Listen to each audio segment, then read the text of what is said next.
Okay, we are going to show you how you make a charcoal box oven.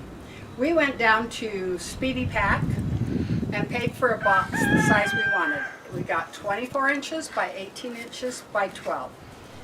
And the reason we wanted that is that we have those large cookie sheets that are 18 by 13, and we wanted to be able to cook in this oven with that. If you want a smaller oven, you could just use an apple box or something like that. So you choose. We paid for the box to get the size we wanted. Now you can see it's got this pretty covering on it. We put some contact paper on it so that when we take it out camping and it might get a little dewy or something like that outside, this will keep the box from getting ruined. Okay, so what you do, now we happen to get this insulation that goes around some fireplaces at a construction site where they're building all these apartment buildings and putting fireplaces in, and we got these pieces free. If you can't do that, Home Depot, Lowe's, they have the 4x8 sheet. Now that 4x8 sheet would probably make, what do you think, 2 boxes? 2 or 3. If you were careful. So, but they're about, right now, $23. So it's your choice if you can find some of this. Otherwise, now we have the 1.5 inch. They make it all the way down to 1/2 inch, 5/8 inch. Well, we've made it that way before, and it works. We just wanted something that was super insulated so we could do it in the winter also. So we've cut them to the size of the bottom and all the sides. Now we're going to, Keith is going to spray adhesive them, and we're going to put it together and then show you what we do at that point. He's spraying the bottom with this, and then he'll spray the back, and we'll just pop those in. You can face away.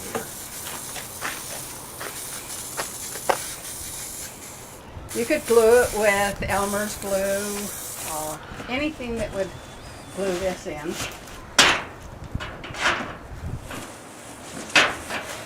And then he's putting it in snugly. Silver side, looking at you, obviously, because that's the part that's fireproof. Okay. So I'll spray the next one. Which one are you going to do next? What's the number here? 5. That's this side.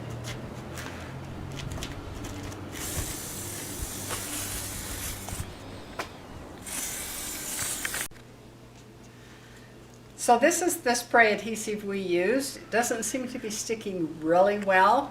You could use anything like Elmer's glue or maybe another kind of adhesive glue, but anything that'll stick it to the side. We are going to tape it, so that will work also. So what you need now is we are using 3M high temperature flue tape, and it's silver. And you can see that it's 1.88 inches wide and 10 yards. It costs about $12. I'm sure there'll be extra. What you have to do is you have to cover every single part of this. It's house insulation or around fireplaces. Everything where it's cut. You'll notice that inside of here, there's a couple of little spots that, maybe there's just one spot that's loose. We will put a piece over that. We are going to put tape down every seam so that there is no place where the fire or the heat could get inside of this. So we'll go ahead and do that. Keith, could you come and help me do this? And we'll just, Go ahead. there we go.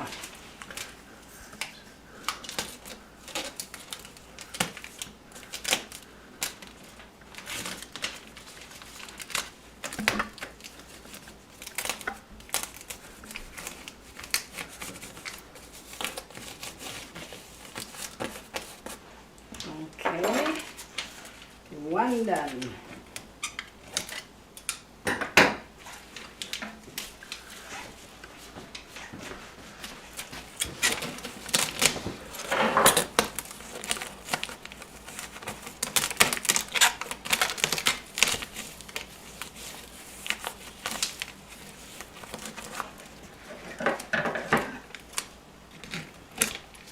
Go ahead. All right, now as you can see, because we used the 1.5-inch insulation for a more insulated box, the width of this tape, 1.88 inches, wasn't enough. And to my knowledge, I haven't been able to find any wider. So we put 2 on this outer edge. We covered every seam inside, and there were a few little, like where the silver was kind of damaged. And so we've covered that. And it's kind of nice if you're going to go someplace, take your tape with you, because if you tore it or something, you could mend it at that point.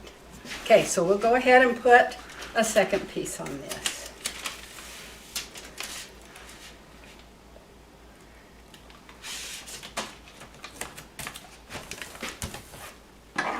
So I'm going to have to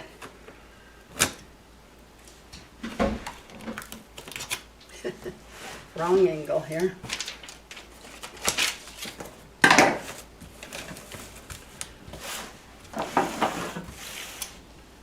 Go do a bevel cut there. Okay. So you can go ahead and stop till we get this done, and then we'll explain what you do in this. Go ahead. Okay. All right, so we have finished this. This is a finished charcoal box oven. And we only have that much left out of 10 yards. So that's a good size to buy, and this will just keep with it so that any little tears or anything that we need to mend as we go along, things happen, you've got it. Okay, now the way this works, you're out camping.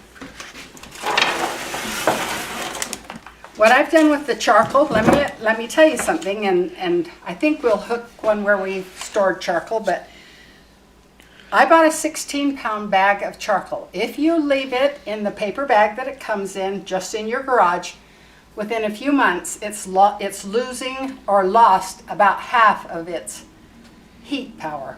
So what I did is I just immediately vacuum packed it in our Silamil or Vacuum food sealer. saver. Yeah, vacuum sealer. And I put 14 to 15 charcoal briquettes in each one. Now, when you're cooking in this type of an oven, the charcoal is about 40 degrees per briquette.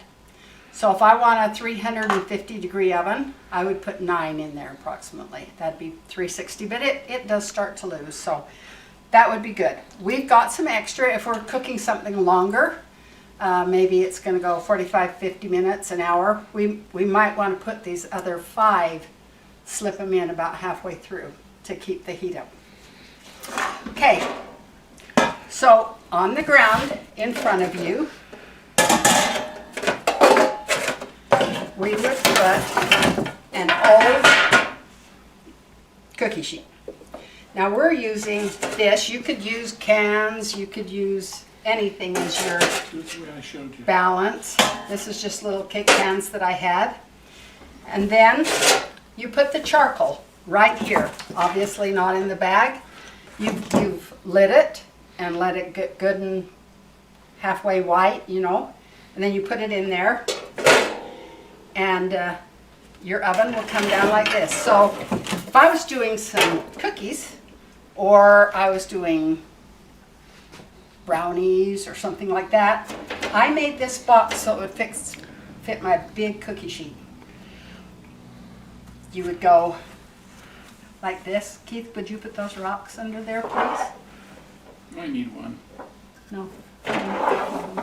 Over here. So just pick a couple of rocks that you've found and let some air under there. That'll keep your briquettes with some oxygen on them. If you don't put oxygen, they'll die. So That's actually too you much would just cook. oxygen. Well, we can make it smaller if you think that's too much, but I know when we made one before, we cut a hole about like this to let the oxygen in a couple of places. So this works good. Now, we will probably mount this thermometer right into the side, but you don't have to. It's pretty safe. We've not used a thermometer before, so if you've kept your charcoal fresh, let me tell you a story. So when we first made one, we had some briquettes just sitting out in our garage for probably a year, I don't know. And so it took 22 briquettes to get it up where I could cook bread. So we just figured that was it. We hadn't done a whole lot of research. We just figured that, We did practice with it. yeah, we practiced and that worked great. Well, then we went and bought some new briquettes.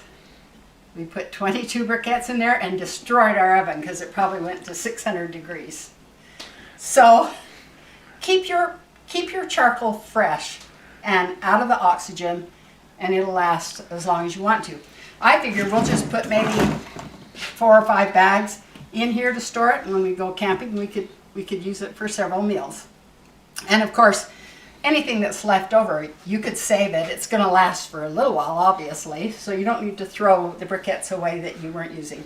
If you were doing a Dutch oven where the charcoal is out, they say about 25 degrees because it's just out in the air, and you put twice as many on top as on the bottom.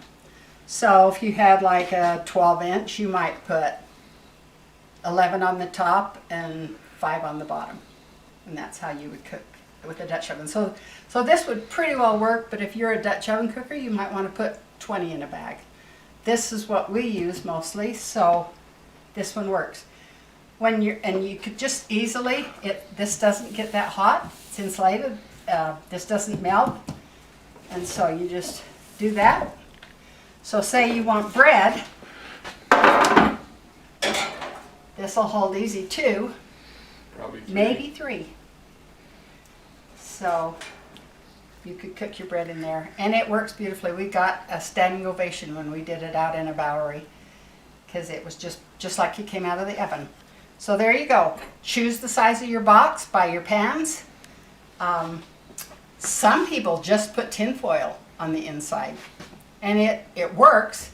Not quite as well as this. We decided we want more of a permanent type oven, so we've insulated it well and that. So anyway, there you go, charcoal box oven. One more thing we were just reminded of. One time we poked this through and we weren't using the type of insulation that goes around fireplaces, so we didn't seal it with the silver tape, the hole, and it started to heat up and burn inside of that. So if you are going to poke a hole in here and mount it permanently, surround your hole with this silver tape so that you can pull that in and out, or at least just protect your insulation inside. Thank you.